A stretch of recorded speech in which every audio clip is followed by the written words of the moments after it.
Hello friends, welcome to money మంత్ర. నేను మీ రామకృష్ణ. మన రోజు లైఫ్కి సంబంధించి, ఫైనాన్స్కి సంబంధించి, డైరెక్ట్ సెల్లింగ్కి సంబంధించి చాలా టాపిక్స్ మాట్లాడుకుంటాం కదా. ఈరోజు మనం ఫైనాన్స్కి సంబంధించిన ఒక టాపిక్తో ముందుకెళ్తాం. మనకి ఒక 30,000 జీతం వస్తున్నా సరే, ఓకే, సో ఈ 30,000 జీతంలో మన ఖర్చులన్నీ చూసుకుంటూ కూడా నెలకి కొంచెం అమౌంట్ సేవ్ చేసుకుంటూ వెళ్తే దాదాపుగా 2 కోట్లు మనం సేవ్ చేయొచ్చు, సంపాదించవచ్చు. ఓకే, ఈ 2 కోట్లని మనం ఎలా దాచిపెట్టవచ్చు, ఎక్కడ ఇన్వెస్ట్ చేసుకుంటే బాగుంటుంది. ఓకే, ముఖ్యంగా నేను మ్యూచువల్ ఫండ్స్ గురించే చెప్తున్నాను. మ్యూచువల్ ఫండ్స్లో ఎలా ఇన్వెస్ట్ చేసుకుంటే బాగుంటుందనే క్యాలిక్యులేషన్స్ మీకు చూపిద్దాం అనుకుంటున్నాను. మ్యూచువల్ ఫండ్ క్యాలిక్యులేషన్స్ కోసం నేను ఎక్సెల్ షీట్లో ఆల్రెడీ ఫార్మాట్స్ చేసి పెట్టాను.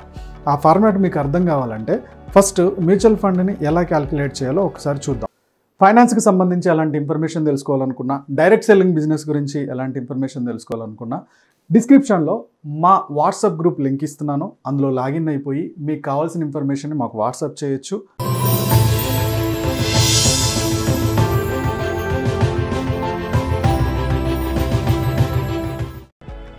మ్యూచువల్ ఫండ్ క్యాలిక్యులేటర్ అని టైప్ చేయండి.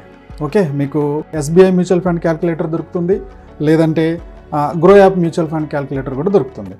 సో మీకు ఇక్కడ నేను మ్యూచువల్ ఫండ్ క్యాలిక్యులేటర్ ఓపెన్ చేశాను. ఓపెన్ చేసి నెలకి మీరు ఒక 2,500 సేవ్ చేసుకుంటున్నారు అనుకుందాం. ఎగ్జాంపుల్కి మల్టీ క్యాప్ ఫండ్ తీసుకున్నారు అనుకుందాం, లేదా మిడ్ క్యాప్ ఫండ్ తీసుకున్నారు, ఇండెక్స్ ఫండ్స్ తీసుకున్నారు అనుకుందాం. అవి యావరేజ్గా ఏ ఫండ్ అయినా 12% ఇస్తుంది. మిడ్ క్యాప్ 12 to 16% దాకా వస్తాయి. మనం 12% లెక్కేద్దాం. 12% లెక్కేసినప్పుడు మీరు ఒక 10 years టెన్యూర్ పెట్టుకున్నాం. ఇక్కడ 10 years టెన్యూర్ పెట్టుకున్నప్పుడు మీ అమౌంట్ ఎంత వస్తుందంటే దాదాపుగా మీరు ఇన్వెస్ట్ చేసింది 3 లక్షలు, రిటర్న్ వచ్చేసి దాదాపుగా 2,80,000, మొత్తం కలిపి 5,80,000 అయింది. అంటే మీరు 3 లక్షలు పెడితే 5,80,000 అయింది 10 yearsకి. లక్కీగా రేట్ ఆఫ్ ఇంట్రెస్ట్ ఒక 14% వేసుకుందాం. సో 10 years పెట్టాను నేను. మీ ఇన్వెస్ట్మెంట్ 3 లక్షలే ఉంది, కానీ మీకు వచ్చేది 6,55,000 అవుతుంది. ఒకవేళ ఈ 10 years కాకుండా 25 years కనుక మీరు ఇన్వెస్ట్ చేశారు అంటే మీకు 50 సంవత్సరాలు వచ్చే వరకు మీరు ఇన్వెస్ట్ చేసుకుంటూ వచ్చారు. ఈ ఇన్వెస్ట్మెంట్ని 14% రేట్ ఆఫ్ ఇంట్రెస్ట్ అనుకున్నాం, లాంగ్ టర్మ్ కాబట్టి. సో దాదాపుగా 7,50,000 కనుక ఇన్వెస్ట్ చేస్తే మీకు 68 లక్షల దాకా వచ్చేస్తుంది. ఇలా మ్యూచువల్ ఫండ్ క్యాలిక్యులేటర్ని మనం చెక్ చేసుకోవచ్చు అన్నమాట. ఇప్పుడు నేను నార్మల్ శాలరీ తోటి నెల మనం ఎంత ఇన్వెస్ట్ చేసుకుంటే డబ్బులు వస్తాయనేది ఒక ఎక్సెల్ షీట్లో మీకు క్లియర్గా చూపించబోతున్నాను. ఇక్కడ ఒక ఎగ్జాంపుల్ తీసుకుంటున్నాను. ఇతని పేరు రామ్ అనుకుందాం. ఈ రాము 28 yearsలో జాబ్ వచ్చింది. ఇతని శాలరీ 30,000 అనుకుందాం. ఓకే, సో ఇతని శాలరీ ఎవ్రీ ఇయర్ 7% ఇన్ఫ్లేషన్ తగ్గట్టు పెరుగుతుంది. 7% శాలరీ పెరుగుతుంది అనుకుందాం. ఇలాంటప్పుడు రామ్ ఏం చేస్తున్నాడంటే ఈ 30,000లో దాదాపుగా 15,000 ఉంది కదా. సో ఈ 15,000 నీడ్స్కి ఖర్చు పెడుతున్నాడు. 50% నీడ్స్కి 15,000 ఖర్చు పెట్టాడు. ఓకేనా, తర్వాత 14% వాంట్స్, సినిమాలు, షికార్లు, ఎంజాయ్మెంట్, రెస్టారెంట్ కోసం అని చెప్పి ఒక 14% పెట్టుకున్నాడు. తర్వాత ఒక 1% చారిటీ.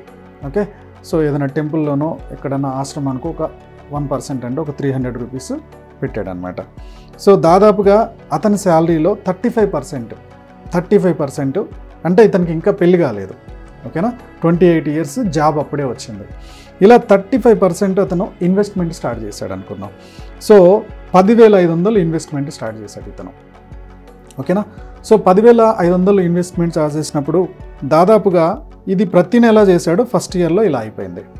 సెకండ్ ఇయర్ ఇప్పుడు ఓకే 29 సంవత్సరాలు వచ్చాయి. సెకండ్ లైన్లో చూస్తున్నారు కదా, ఇక్కడ 29 సంవత్సరాలు వచ్చాయి. సో ఇతని శాలరీ 7% హైక్ తోటి ఇంక్రిమెంట్ అవుతుంది కదా. 32,100 హైక్ అయింది. 7% రేట్ ఆఫ్ ఇంట్రెస్ట్ తోటి శాలరీ పెరిగింది అనుకుందాం. సో ఇక్కడ ఏమైంది, 50% నీడ్కి 1,650 రూపాయలు, అతని వాంట్స్కి 4,494, ఎట్ ద సేమ్ టైం చారిటీకి 329, అతని ఇన్వెస్ట్మెంట్ 1,235 రూపీస్ అయింది. 10,500 నుంచి 1,130 సెకండ్ ఇయర్ నుంచి ఇన్వెస్ట్మెంట్ సిప్లో ఇన్వెస్ట్ అవుతూ వచ్చిందనమాట. అలాగే ప్రతి 5 సంవత్సరాలకు ఒకసారి ఇతను జాబ్ చేంజ్ చేస్తున్నాడు అనమాట. 5 సంవత్సరాలకు ఒకసారి ఇతను జాబ్ చేంజ్ అవుతున్నప్పుడు ఇతనికి శాలరీలో హైక్ 20% పెరుగుతుంది. ఓకేనా, ఎగ్జాంపుల్కి అతను 32 years వచ్చేటప్పుడు ఇతనికి 44,102 శాలరీ అయింది. ఎందుకంటే పాత జాబ్ నుంచి సడన్గా ఒక 20% హైక్ వచ్చాడు. ఓకే, సో అతని నీడ్స్కి 22,000 ఖర్చు పెడుతున్నాడు. ఓకే, వాంట్స్కి అంటే జస్ట్ లగ్జరీ లైఫ్కి లేకపోతే ఎంజాయ్మెంట్కి ఒక 6,174 ఖర్చు పెడుతున్నాడు. చారిటీకి 441. సో ఇతను ఇన్వెస్ట్మెంట్కి వచ్చేసి 15,436 చేశాడు. ఇలా ప్రతి 5 సంవత్సరాలకు ఒకసారి ఇతని జాబ్ మారుతున్నాడు అనమాట. దాదాపుగా 20% హైక్ అవుతుంది. సో ఇలా 10th సంవత్సరానికి మారాడు, తర్వాత 15th ఇయర్ కూడా మారాడు అనమాట. సో ఇలా ఇన్వెస్ట్ చేస్తున్నప్పుడు ఫస్ట్ ఇయర్ ఇతనికి అమౌంట్ ఎంత వస్తుందంటే ఫస్ట్ ఇయర్ది, సో రేట్ ఆఫ్ ఇంట్రెస్ట్ నేను ఇక్కడ ఎంత వేసానంటే జస్ట్ 10% వేసాను. రేట్ ఆఫ్ ఇంట్రెస్ట్ 10% వేసినప్పుడు ఇతనికి 1,33,037 ఇతని ఇన్వెస్ట్మెంట్ అయిందనమాట, రేట్ ఆఫ్ 10% చొప్పున. సో ఇక్కడ 2వ సంవత్సరం వచ్చేవరకు దాదాపుగా 2,89,000 పాతదానితో ఈ కొత్తది 2 కలిపి అది 2,89,319 రూపాయలు అయింది. 3వ సంవత్సరానికి వచ్చేవరకు అది 4,71,980 అయింది అతను చేస్తున్న ఇన్వెస్ట్మెంట్. 35% ఇన్వెస్ట్ చేసుకుంటూ పోతుంటే. ఓకే, 4థ్కి వచ్చేవరకు దాదాపుగా 6,84,324 అవుతుందన్నమాట. ఓకే, సో 20 సంవత్సరాలకు వచ్చేవరకు 1,58,66,763 రూపాయలు అవుతుంది బాస్. 35% చొప్పున అతని శాలరీలో ప్లాన్ చేసుకుంటూ వచ్చాడు. ఎట్ ద సేమ్ టైం 5 ఇయర్స్కి ఒకసారి 20% ఇంక్రిమెంట్ పెరుగుతుంది. 7 ఇయర్స్కి ఒకసారి ఇన్ఫ్లేషన్తో సమానంగా అతని శాలరీ పెరుగుతుంది.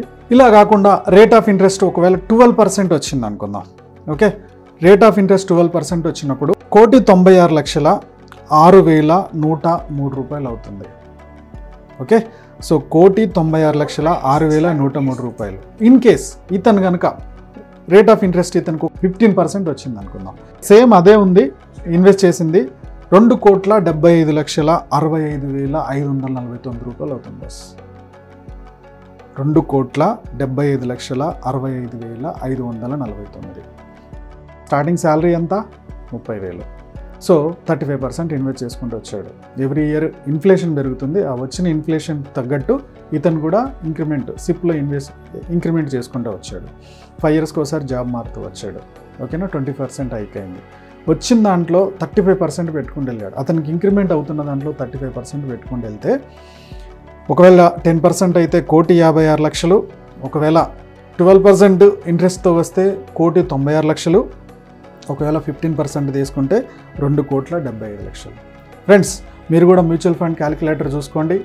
లాంగ్ టర్మ్లో ఇన్వెస్ట్ చేసుకుంటే యావరేజ్గా 12 to 14% వేసుకున్నా సరే ఎంత వస్తుంది అనేది లెక్క చూసుకోండి.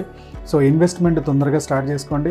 ఇంకా మీకు ఫైనాన్షియల్కి సంబంధించిన ఏమైనా నాలెడ్జ్ కావాలనుకుంటే డిస్క్రిప్షన్లో వాట్సాప్ గ్రూప్ లింక్ ఇస్తున్నాము, అందులో లాగిన్ అవ్వండి, అడ్మిన్కి ఒక మెసేజ్ పెట్టండి. సో ఆటోమేటిక్గా మీకు ఫైనాన్షియల్ అడ్వైజా, డైరెక్ట్ సెల్లింగ్ ఆపర్చునిటీ గురించా ఏంటనేది మీరు చెప్తే దానికి రిప్లై వస్తుంది.